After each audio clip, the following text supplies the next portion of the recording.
One of the things the Lord showed me for this year, which I shared at our New Year's conference, He was going to raise up people today who were going to confront heresies and false doctrines.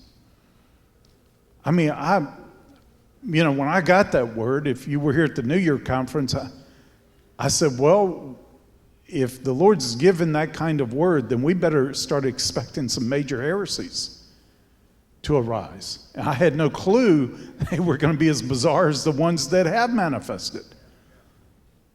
Ones like Chrislam. Is that bizarre? I tell you that I've read the Quran. The Jesus in that Quran is not our Jesus.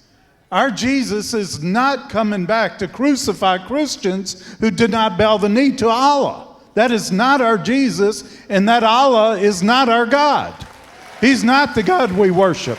He's not the God of the Jews. He's not Jehovah. He's not the God of the Christians. That is a false doctrine. That is a false teaching. Did you see that marquee? 130 some churches, some of them mega churches in America have embraced this. All celebrated it on one Sunday recently. The marquee on one of them, this is what it said: move over Jesus, Muhammad is coming.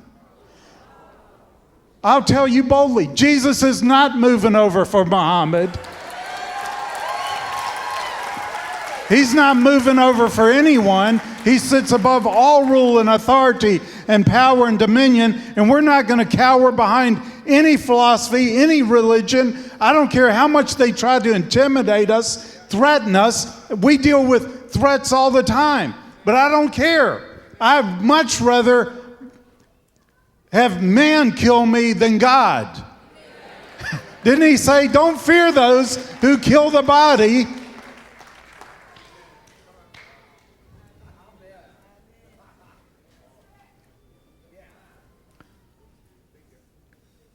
No, read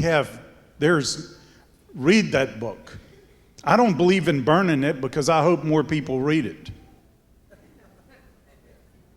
That's the only reason. Read what is written in there. I've never seen anything more bizarre that people could actually embrace.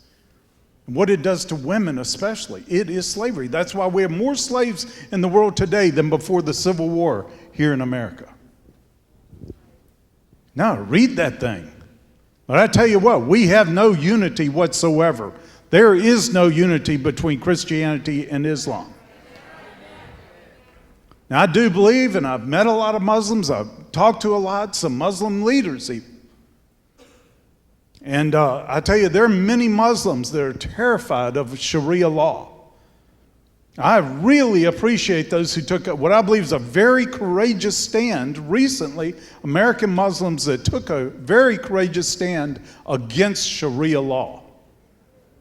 You read that, and we have the resources on our website, on our television programs. I just did a whole series of interviews with Frank Gaffney of the Center for Security Policy, one of our top intelligence officers and former Assistant Secretary of Defense, who stated that we need to understand these things. You can't understand the modern world without understanding Islam. We need to have that understanding. We need to understand the devil's schemes. Because light casts out darkness. And we should not fear any of these things. The first group that gets cast into the lake of fire are the cowards. You know, what is the worst they can do to us? They kill us and we go to heaven. We can't lose. How can we fear? But there's no place for cowardice in Christianity. But I tell you, we have to take a stand against the foolishness that is coming up. And we have to call it heresy when it is. It's what the New Testament apostles were. I took some issues to a number of people that were highly visible, supposedly world-renowned apostles, and asked them are you going to address these things? They wouldn't touch them.